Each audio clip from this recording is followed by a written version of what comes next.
All right, everyone. I'm going to welcome everyone back to our episode 3 of Real Talk with a Foot Doc. And as always, I am joined by Dr. David Schweibish and Dr. Edgar Sy. Thank you both so much for joining me today. I'm Dr. Tim Miller, as you all know by now. So, one of the things that we see a lot in our offices, in our practices, is heel pain.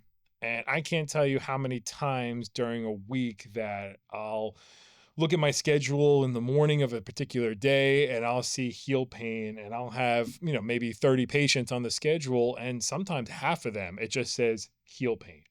And is that something you guys are seeing a lot too? Yeah, definitely. I think heel pain is probably one of the biggest things we see, Okay. and usually it's the first step in the morning kind of thing they always say is like, you know what, for some reason my heel hurts and when I'm getting out of bed, it just kills me. And then as the day goes on, it just continues to get better. That's usually Absolutely. my common patient population. Yeah. Yeah, I think, I mean, again, being in summertime, it's very prevalent, Mhm. especially this time of year, because again, you've got an environment, you've got a day-to-day, especially for Floridians, where they're going to be exposed to the factors I think that we see a lot that cause heel pain. Mm. So, And it's funny you bring that up too, because that's the reason when we were thinking about our next topic for this episode is, again, this podcast, our viewership, our audience, we want everyone to be informed about what we do, how we treat, what we can do to help patients. And it's such a common issue that we see. We really want to talk about it today and let people know, hey, this is what happens. This is why it happens. These are some of the causes. And this is when it's time to see your podiatrist, right? Because again, we see it so much, but heel pain is something that can be debilitating, right? It really can hurt patients. It can people literally coming in limping, limping, right? And that's limping. exactly, Yeah, they're limping. They're begging for treatment. They're like, "How can you help me now?" you got it. And what are in I'm Dave gearing this towards you to start. What are some of the things that when these patients come into your office, what are they talking about? What are they saying to you? Is there some common themes that are going on, or is it something where every individual patient has a different story? I think when it comes to heel pain, the one common thread between them, if there is one, is the fact that it came out of nowhere. Okay. A lot of these people usually tell me, I don't remember falling, I didn't trip, I wasn't coming off of a ladder quickly. I don't know, I feel like I woke up one morning or stepped up out of a chair and started having some heel pain. That seems to be a pretty common thread, unless people can actually recall a trauma of some kind. Many of them are limping, or they're at least walking a little bit awkwardly. You get a lot of people who say that nothing they seem to be doing is helping. That's also a very common thing we hear. And I think by and large, this inability for people to kind of beat it on their own is what brings them into our office. And so I think ultimately when it comes to heel pain, though, it's just amazing actually how many things can cause it. So a lot of people don't understand. They just have a lack of awareness of what it is that they're coming in with. A lot of them are nervous. They think, did I break a bone? Did I tear Absolutely. something? Yeah. All the way through every other kind of problem that manifests itself in the way of heel pain. So it's up to us to obviously get through the weeds with them and help them get to bottom ground. So but in terms of common threads, I mean, I would say the biggest thing for me is a lot of people telling me it came out of nowhere. It came out of nowhere and it just Yeah, kind of started. What do you think? Same kind of a similar? Yeah, similar kind of aspect. Usually, too, when they come in, they're pretty sensitive, and there's usually two parts of the heel. It's the back of the heel or the bottom part. Usually as well, same thing. I hear the first step in the morning, it hurts. It kind of gets better as the day goes on. Then at night, it just throbs. And usually, too, they have difficulties putting on shoes, even on the exam chair, which I'm sure we'll talk about later. But you barely graze your finger, and they're already like scared Oh and yeah, they're sensitive. guarded. Yeah, they're Exactly. so Yeah. sensitive. So it is something that's debilitating. They can't even go to your grocery store or anything along those lines. They're just, I need to get this better. And yeah, yeah. And I agree with that. And it's funny because when they come in, they're looking for relief, right? And a lot of times, we live in a day and age where patients coming in, they're saying, "Oh, I Googled this, I Googled that, I started doing this, I started doing that, I things aren't working," and they're limping in looking for relief. And one of the common things I get asked is, "Do I have a bone spur?"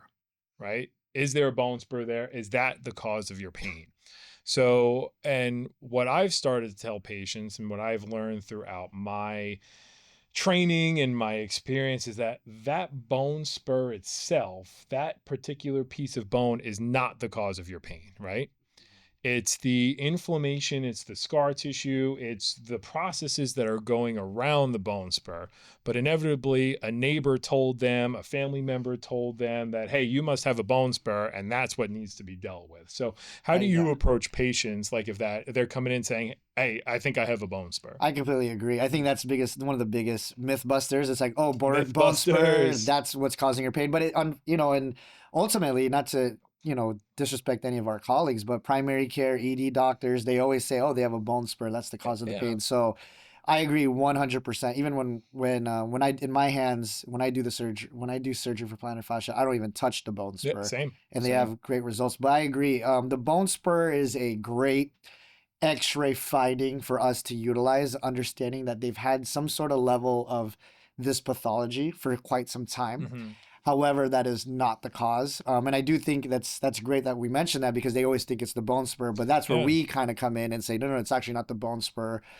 Tight calf muscle, it's your plantar fascia being pulled, and radiographically, you just have that bone spur. The plantar fascia or the Achilles tendon, you talked about Yeah, posterior heel pain. and So, that's the thing too. In if I may backtrack, if we're talking about plantar fascia, the bone spur does not matter. But if there's a bone spur to the Achilles, that one I do believe it's symptomatic and needs to be addressed. So it is also kind of depending on the appropriate diagnosis. So Yeah, and that takes us ultimately, I think, to, at least for me in my hands, patient comes into the office, there's a lack of clarity, there's a lack of understanding about what's going on, so we have to create that funnel, and that usually starts for me with X-rays right off the bat, so that we can at least have some diagnostic indicators. What is going on with the anatomy? Do we have any bone spurs in the back of the heel, bottom of the heel, so that we can have that discussion in the office? Because so many people do come in talking about bone spur formation, that when they can visualize it, we can talk about all the tissue and everything that's attached to it, then you can actually get to the heart of what the problem is. Because so many things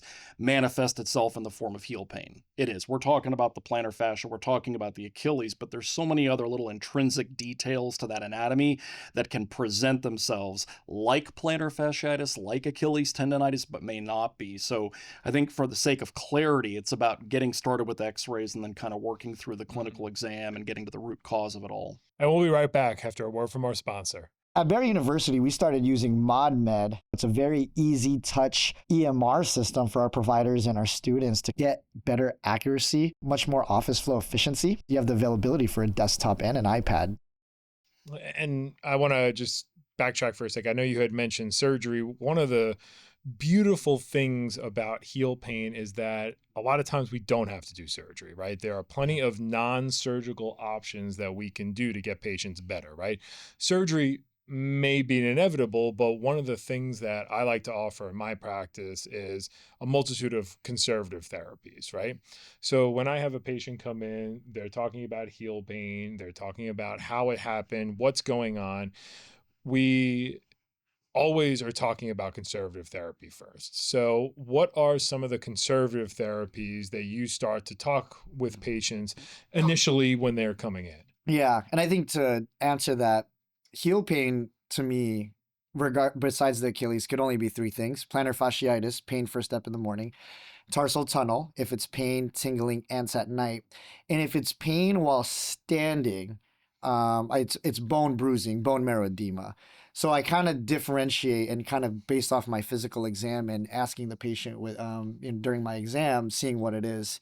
So when it comes to conservative management for plantar fasciitis, if it's 7, I always ask the patient, rate the pain, 0 being no pain, 10 being, real talk with a foot doc without Dr. Miller. Just very painful. You need Dr. Miller there, right? So, I'm needed. yeah, Oh, that's Dr. right. Edgar, sigh of relief. Without Ryan Reynolds and Bradley Cooper here. So if it's 7 out of 10 or higher, I temporarily put them in a boot. I know it's not fun. It's, in South Florida, but I put them in a boot to really just not allow the ankle to move, allows the kind of tendons to calm down. I also provide some level of anti-inflammatories. I avoid injections in the beginning. Yeah. I usually do like an oral medications, steroid, and then like a leave.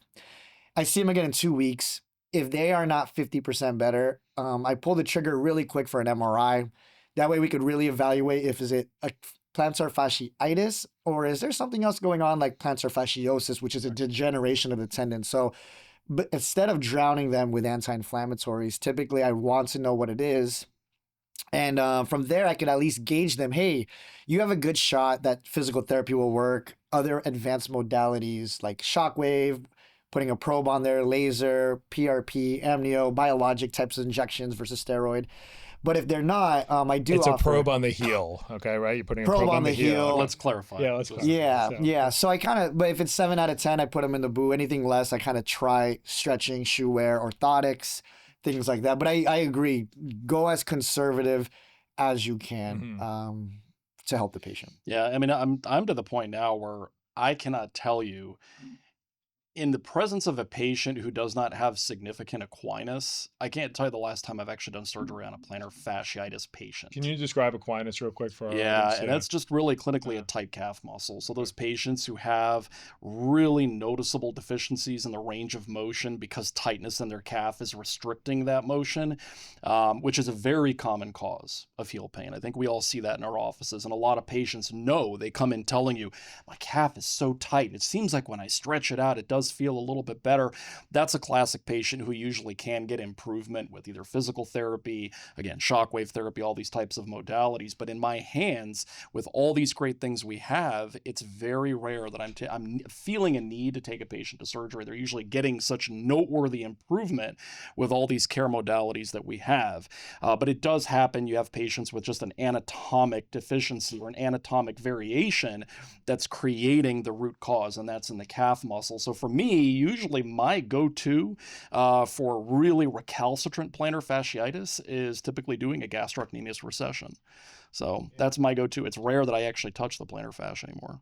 And so what Dr. Schweibish is kind of talking about, gastrocnemius recession, is when you make a little incision on the back of the calf muscle to lengthen it. So that's what he's talking about there. But also, you had mentioned a point, David, about shoes, right? We're in Florida.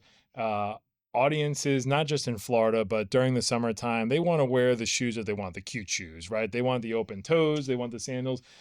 When patients come, what is your conversation with shoe gear? Because I know shoe gear is a really important thing that I talk with my patients. Yeah, every single time. I mean, there's not actually, I don't think there's one pathology I see where shoes don't come up as part of the conversation. I mean, you name it, but heel pain, it really goes hand in hand. And especially in Florida, my offices are in a coastal environment. So I've got the patients who rarely ever wear shoes, period. Isn't your neighbor Vanilla Ice? A1A, right? Close by. Close Very close by. by, yeah. Ice Beachfront baby. Avenue. OG. Ice baby, yeah. Nice. Along with some others, some interesting people too, but that's a different podcast. That's for another episode. It is.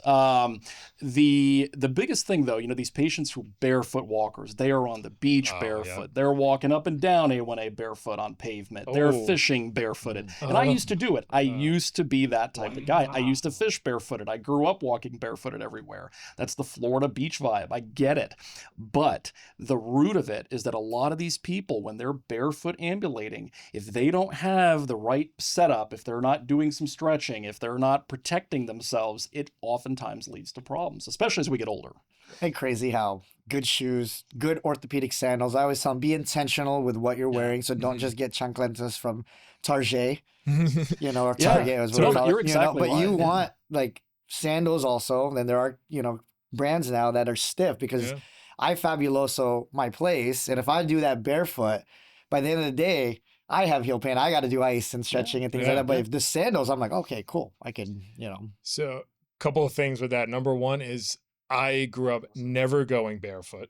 Okay. I grew up in more of an urban environment where you would be afraid to step on glass or a hypodermic needle if you were going barefoot. So that to me is so foreign. Number two, you bring up a great point. So what I tell patients when they have heel pain, whether it be from plantar fasciitis. And just for our listeners, I know we talked about it a little bit. The plantar fascia is a ligament on the bottom of our foot. It helps hold up our arch. The Achilles tendonitis in the back, or the Achilles tendinosis in the back of the heel, that Achilles tendon on the back, that's where it goes into the heel bone there. When you start having that pain from that injury, I call it basically instability, right? Your foot is unstable, right? There's an excessive force that's causing some of the inside muscles, tendons, ligaments to become overworked and you have an unstable foot. And that's why it's so important with the shoe gear, with the orthopedic sandals you had mentioned, to you give stability back to that foot. You give that support. Yeah. And that's the number one thing I preach to patients is shoe gear and supportive shoes. And I tell you, 90% of the patients that come in with those diagnoses, the second they switch the shoes to the recommendation, and the shoes that we recommend are all based on your foot type. And so that's one of the many reasons why it's really important to go see your podiatrist or see a foot doctor, that because they can evaluate your foot type and they can see what shoes and make the recommendations for you specifically, right? I can't tell you how many patients come in that they say, oh yeah, I have a high arch, and they'll step on the ground for me and they're as flat as a pancake. Yeah. Yeah. And then you also have a misunderstanding of what a supportive shoe is. Yeah. You get patients who come in thinking they got this, really, really minimally supportive, hyper flexible shoe. And they say, oh, it's a great shoe. I wear great shoes all the time. You say, which one are you talking about? Because the one I see here is not particularly good or right for you, And so that's, again, where we can hopefully provide some clarity, because that misunderstanding about what it is that makes up a good shoe is a lot of times the root of the evil. You get patients a lot of times who come in, they get a new shoe, and that's what causes their heel pain. And they don't see that. They think that can't possibly be the cause. Absolutely. So absolutely. Dr. Williams got into medicine because she loves helping people. So imagine how it feels when she can offer a same-day appointment to a new patient like Mike and have his medical history right there on her tablet, with the system capturing the exam findings and plans for care. With collections up and denials down, Dr. Williams can move on to easily identifying other business matters, and she and her staff can even get in a few hours for themselves. Imagine that. ModMed, your AI-powered practice, awaits. And can you go into what Fabuloso is? Yeah, get the purple one. The purple one smells delicious. I use it for everything. It helps for plantar fasciitis too, Fabuloso. So Invix. When I look at you, I imagine your apartment being immaculate. I'm very minimalist. Yeah. I try to be clean. I can see it. I can see it. Try to be clean. Yeah, you're clean shaven. I also think he's never home. Well, yeah, I think he works a lot. So any of our listeners, we have talked about this. Dr. Sai is now residency director down at Barry University in South Florida. So he's helping to train the future, and us as podiatrists and doctors here, we appreciate you doing that. Oh, so I think that's great. Well, so, you guys mentored me when I was in student and res. I don't want to show your guys' age, but I still remember seeing you guys. So. You just did. Thank you. Yeah, I'm not that much older than you. I think we're only a year apart. You were just smarter than me and went through. No, but it's funny. So to counterpart a little bit with Dr. Schweibish is funny, because if I do go to surgery, I actually offer them something different. I think, so I actually ask the patient, do you have anything kind of coming out? Because usually physical therapy is one thing that we attempt, right? Getting a therapist to really, exactly like you mentioned, let's do some calf stretching, roll out the plantar fascia. They do have machines and modalities that are available. But usually before we see the patient again, it takes about 6 to 8 weeks. So sometimes they don't have the time to do it. So sometimes I do offer surgery immediately, because after a surgery, you're off your foot for 1 week. And I used to walk my patients out of surgery, but you're in a splint just for 1 week, and then you're in the boot in a boot, the same boot that I mentioned earlier, the cam boot, for another 1 to 2 weeks, and then you're back in a shoe by week 3. And they do well. There's no incision, the way, I do a little micro debridement, but I do lengthen the calf as well to kind of prevent it from coming back. But that is one thing I've learned when patients are like, well, I have a trip coming up. I don't know if I have 6 to 8 weeks. And I found that sometimes I inadvertently just started pushing the surgery a little bit sooner than I thought because of that. So I think that's the beauty of heel pain. If there is surgery, we can get you back on your feet a little bit quicker than past then, with advancement of surgical technology and innovations and things like that. Many things that we offer. Yeah. And one of the things I want to preach to our audience and get your opinions on as well too is, when you have heel pain, don't wait. You're allowed to Google, you're allowed to ask your neighbors, you're allowed to ask your friends, but I have actually seen an influx now of stress fractures in the heel because patients have waited. Yeah. And the thing they always ask me, every patient, is, did I wait too long? And my answer is always yes, because by the time, when we take x-rays in our office, for example, if there is a stress fracture, it's really tough to see it on an x-ray. More often than not, you need some type of advanced imaging like a CT or an MRI. I've gotten to a point where I have actually been able to see fractures, non-traumatic fractures, that something didn't happen, they didn't trip, they didn't fall. Patients who have good sensation, they can feel their feet, so they don't really have comorbidities, but stress fractures because they've pushed themselves and they've waited too long. So preaching, going to see your podiatrist, call your foot doc, because there's plenty of things that we can do ahead of time if we can catch it early. If it's catching late and you're coming late, our treatment options are more limited. So I completely agree. And to piggyback off our bone spur formation, the bigger the bone spur, the more likely you have a stress fracture or bone bruising to the heel bone. Usually on my exam, I kind of squeeze the heel bone, kind of like if we're testing for a stress fracture. I kind of stress that to allow it to see if they jump. And I always tell the patients the heel bone is kind of like a sponge. You have the rough side to clean out your pasta, and then you have the soft side that's like the spongy part. Now, when you dip the sponge into the water, the sponge absorbs all the water. So the heel bone, what happens is because of the pulling of the plantar fascia causing the bone spur, there's an element called Sharpie's fibers that kind of lines the heel. And once that's broken, the inflammation kind of goes in. And as you know, the heel bone is the sponge. So once that inflammation goes in, it's like a nidus, and the heel bone just gets inflamed, kind of like a sponge so it just absorbs that inflammation. So I completely agree. To me, the bigger the bone spur on your x-ray, right away, I feel like there's going to be a heel bone marrow edema there, bone bruising. is your pasta as clean as your floors? Yeah. Yeah. Yeah. I can imagine. I usually put it a little soap and let it There we go. Yeah. There we go. Nice. Professional cleaner. I'm feeling Italian for lunch, I think. I know. Today. We're doing Italian. It's funny you mentioned that, because I had a patient come in the other day using oregano on their feet because they thought it would counteract a condition that they had, because they heard about it from somebody. And I walk in and I thought I was at an Italian restaurant. Yeah. Because it was very strong. But speaking of that, I think one thing too, I do get patients saying, I soak my feet with warm water with Epsom salt. Does that hurt? Does that help with plantar fasciitis? I tell them no. The Epsom salt, there's no medical literature on that. But I always emphasize, don't do it with warm water, especially if it just came about the first 3 to 4 weeks. It's called the acute phase.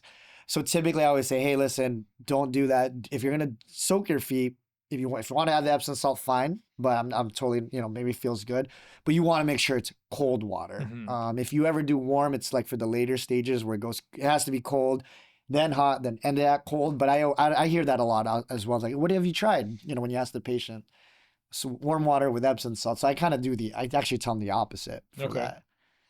Yeah, I mean, I get to that I hear that all the time, same kind of things, and it's more just therapeutic. It lets people feel like they're doing something and give them maybe some semblance of relief, perhaps, but it's by no means necessarily going to treat the condition.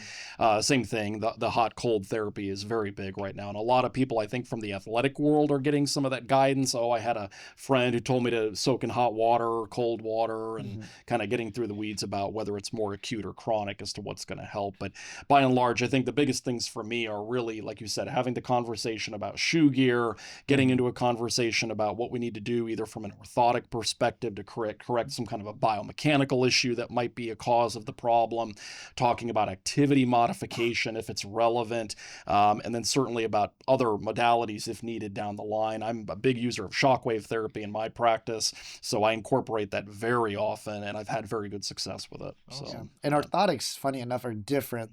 The ones that we prescribe, there are medical grade, over the counter orthotics, and then there's Dr. Scholl's or like the CVS or the retail ones, and I do kind of emphasize that as well. Hey, our orthotics are a little bit more rigid in the heel. I know it sounds backwards, but it's for biomechanical support. So I do think seeing a podiatrist, seeing our style of orthotics, they're always surprised how different it is and how much more effective our orthotics are versus the retail orthotics.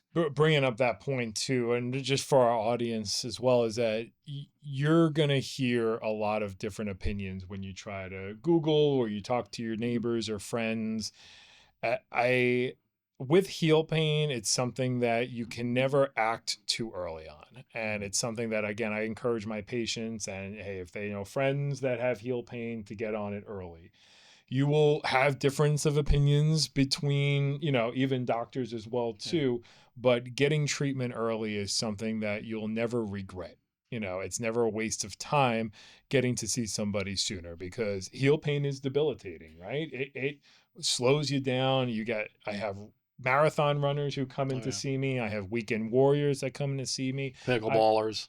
Pickleballers I have come in. I have full-time parents that come in to see me, that they're running around with kids and trying to drop and pick up and, trying to play sports with them, and they're not able to do what they want to do. And it's something that I preach.